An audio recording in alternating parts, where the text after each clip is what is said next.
Hi, everyone, and welcome back to the PYA Changemaker series. My name is Ria. I am your host, and I'm very pleased to welcome back my friend, Captain Lisa Rowland. How are you? I'm excellent, Ria. How are you? Great. Well, you know what? We've shared Indian before, and we've had a chance to Yeah. chat and get to know one another. But your story is particularly inspiring, and that's part of the reason why I invited you on for the PYA Changemakers. Just give us your background. You are another Canadian, which gives you extra points in my book. Yeah, But baby.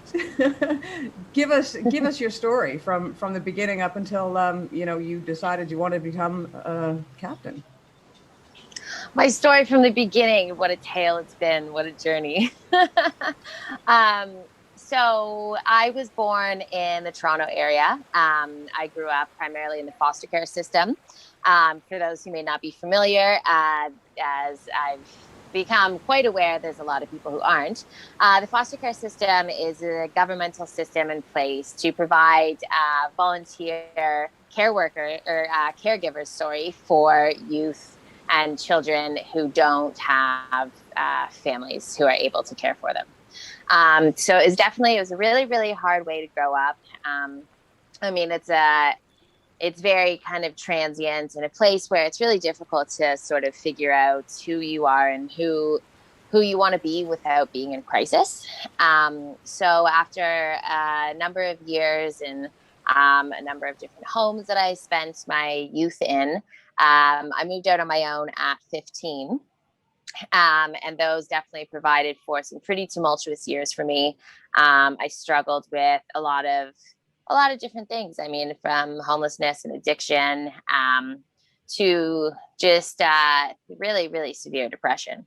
Um, and then through the support of many different friends and also kind of digging in and pushing myself to go beyond what it was that I had experienced and the position that I was in life, I kind of fell back onto some sailing experience that I had growing up and managed to find myself in a career in the yachting industry.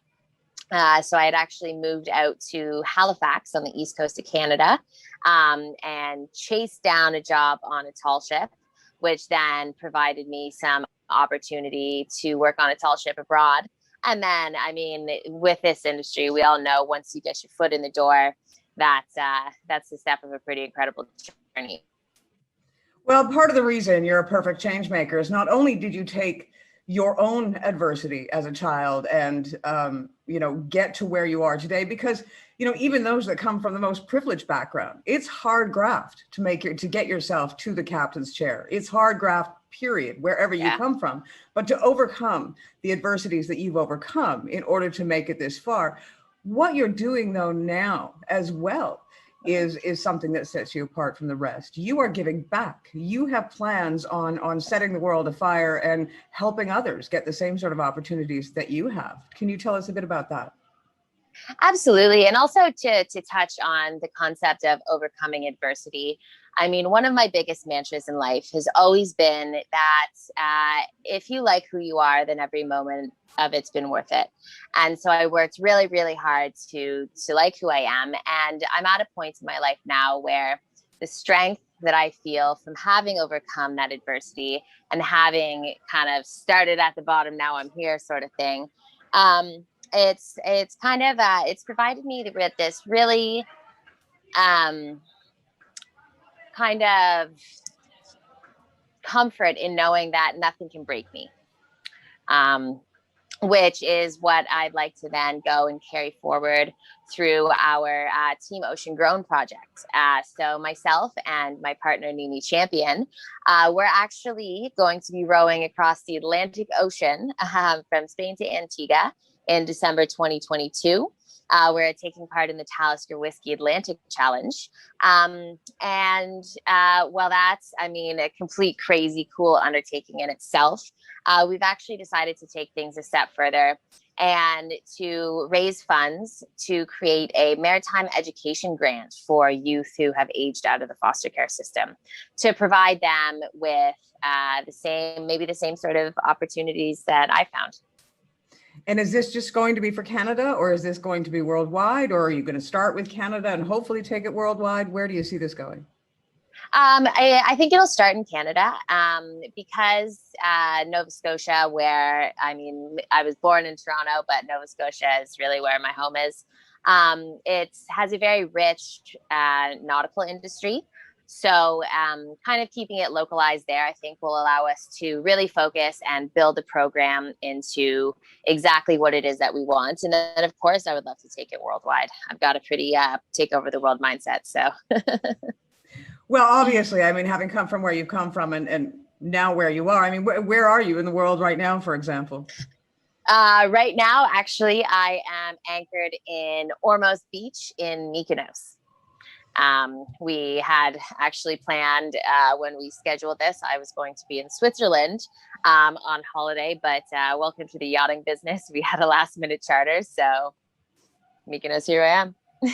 So from the shores of Nova Scotia to Mykonos, there you go. So, yes. I mean, nothing is beyond your reach or your grasp if you put your mind to it. Of course. And that's something that we'd really like to show the youth who we're able to sponsor through our Team Ocean Grown program. I mean, where you are is not where you'll end up if you really set your mind to it and take the opportunity and support that you have available to you. Well, and the idea that a lot of these kids, you know, as they get older, they do suffer from different issues, depression, addiction, homelessness. You know, the majority of them sometimes don't even end up getting passports for that matter. You know, they think that the rest of the world is unattainable for them.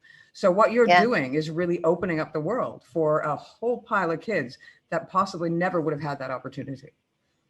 Yeah, and it's true. And I mean, it's funny that you say that, because even passports, driver's licenses, just basic identification when you are when you don't have a supportive home and you never have those small steps, those are the things that are hardest to achieve. And one thing for me that I found is once I started getting those small steps, once I got a driver's license. I mean, I didn't get my driver's license till much later in life than most people do.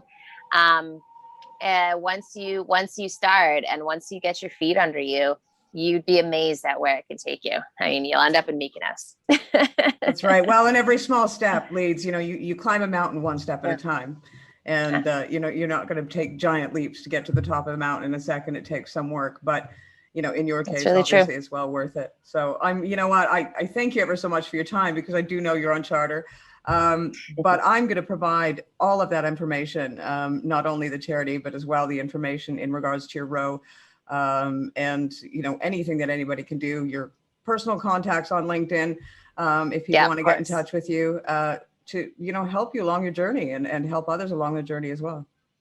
Yeah, of course. A big part of what we're doing that I didn't even necessarily think of sort of at the start is creating awareness, because in other maybe press and media stuff that I've done, even the interviewers haven't necessarily understood maybe what the issues facing youth in foster care are. So we're kind of taking like an advocacy, action, and awareness approach to this. So, I mean, even just from spreading the word to potentially making donations, and we are looking for sponsors, any little bit helps.